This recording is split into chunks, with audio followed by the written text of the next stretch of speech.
Last week at Columbia University, some students were protesting.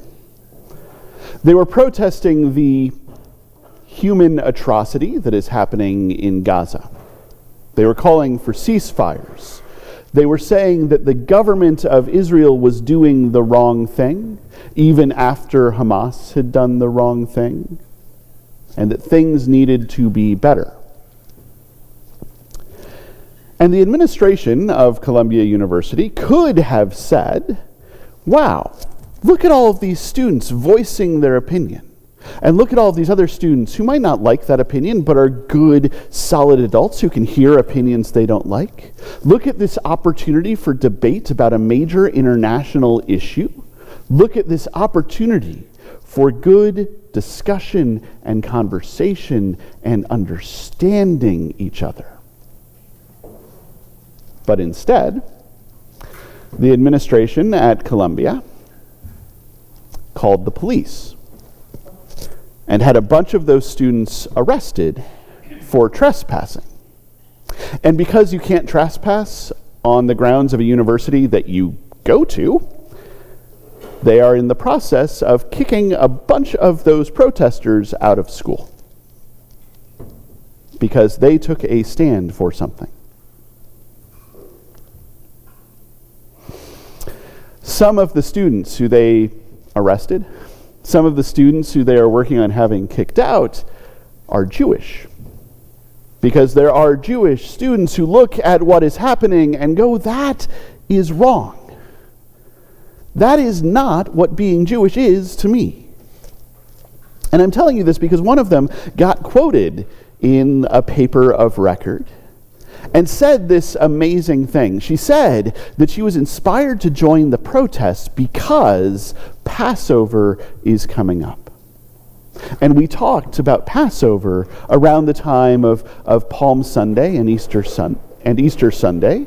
Passover is that holiday when Jewish people remember that they were slaves in Egypt and that God raised up a hero to lead them out of slavery in Egypt.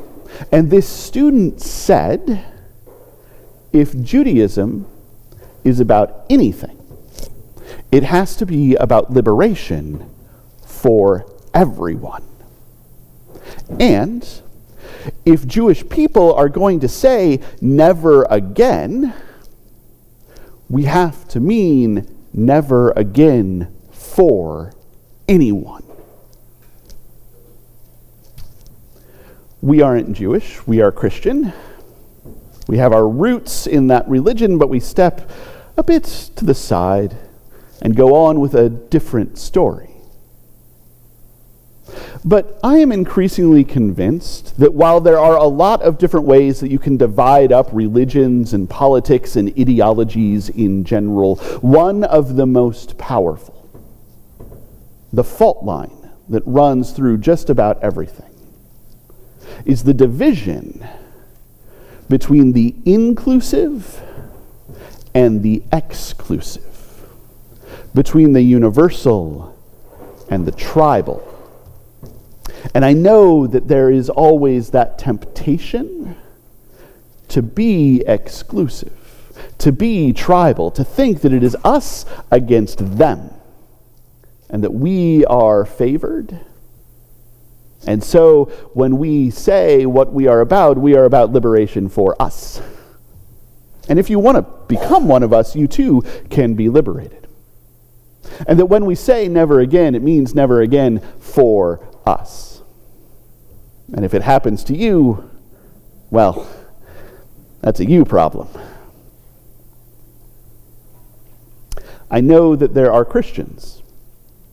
There are pastors standing in a sanctuary right now, preaching exclusivity and tribalism. And I know that there are people, Christian and non-Christian, folks who are just at home on a Sunday morning who believe that Christianity is about exclusivity and tribalism. I know that there are folks sitting at home this morning, not in church because they don't want to go to a place that is about exclusivity and tribalism. But that's not us, right? And in our reading today, we hear Jesus tell us that that's not us. You see, because Jesus does not say, love your family. Even though I'm pretty sure Jesus wants us to love our family. And Jesus does not say, love your friends. Even though I'm pretty sure Jesus would like us to love our friends. And Jesus does not say in this moment, love your neighbor, even though I know Jesus wants us to love our neighbor.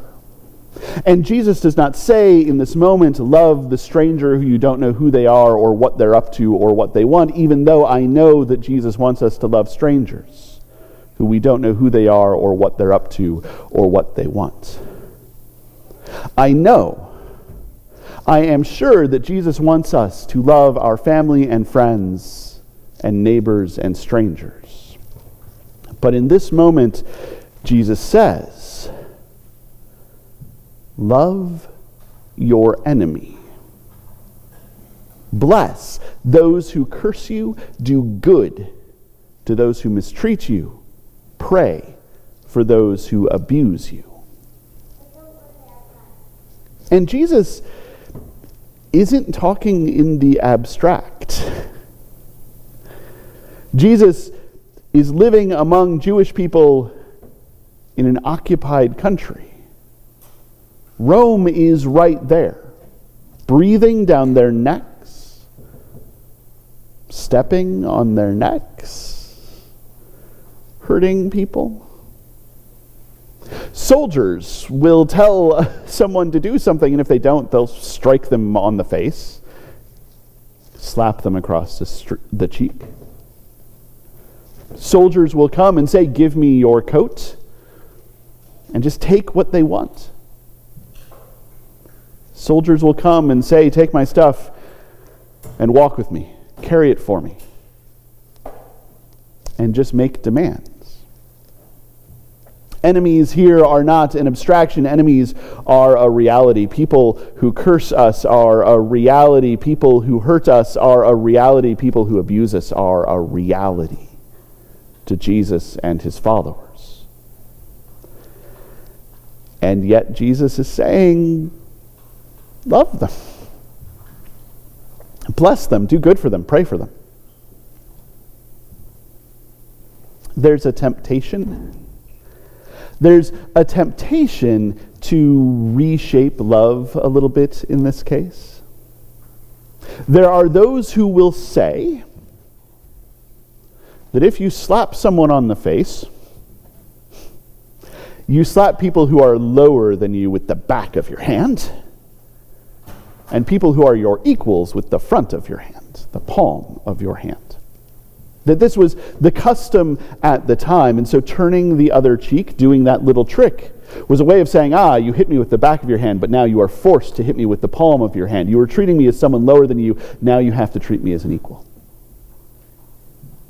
There are those who will say that while the law allowed a soldier to demand a coat, the soldier couldn't demand any more, and so if you took off your coat and took off your shirt, you were pushing that soldier past where they were allowed to go.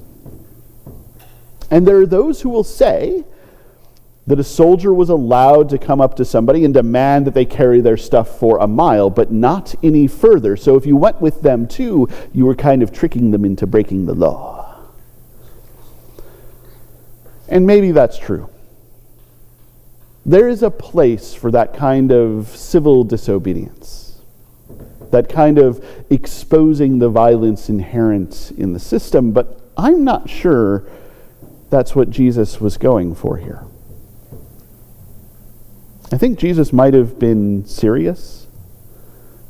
I think Jesus might not have been trying to find a trick, to find the one cool way to mess up your enemies. I think Jesus might have been saying, really, truly, honestly saying, love your enemy. Love your enemy. Look at that person who is hurting you as a person, as the precious child of the God who is love, as a bearer of God's image, of someone who's as someone who's just as messed up and desperate as you are.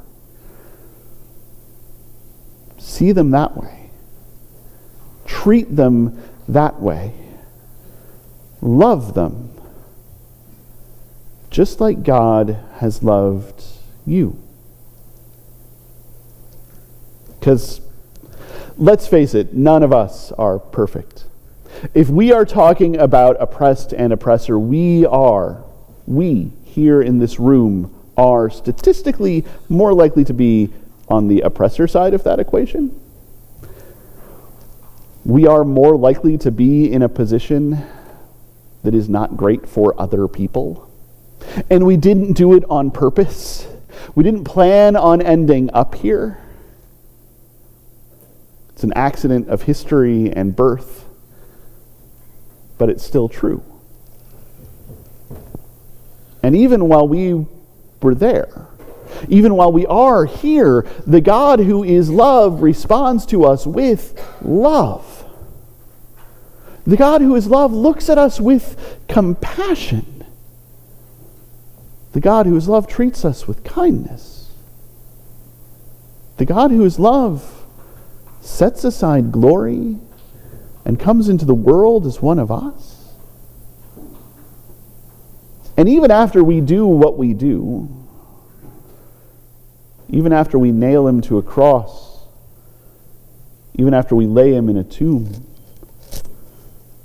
he gets up and keeps loving us. And if God has done that for us, even for us, even for me, what can I do but respond by sharing that with others? Not by trying to find one weird trick, not even by trying to confuse them, but by loving them, by caring for them, by seeing them as every bit as much as the broken, messed up person that I am, and giving them the love that God has given me. Now I need to be careful here. I need to walk a line. I am not suggesting ending up in an abusive relationship.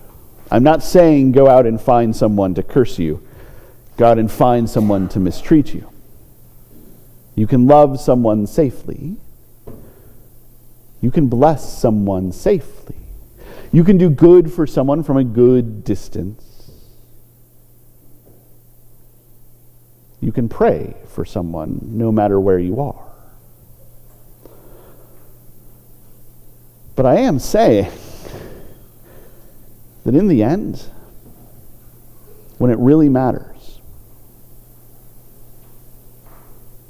we are called to love even our enemies. We are called to love even those who would hurt us. We are called to love everyone.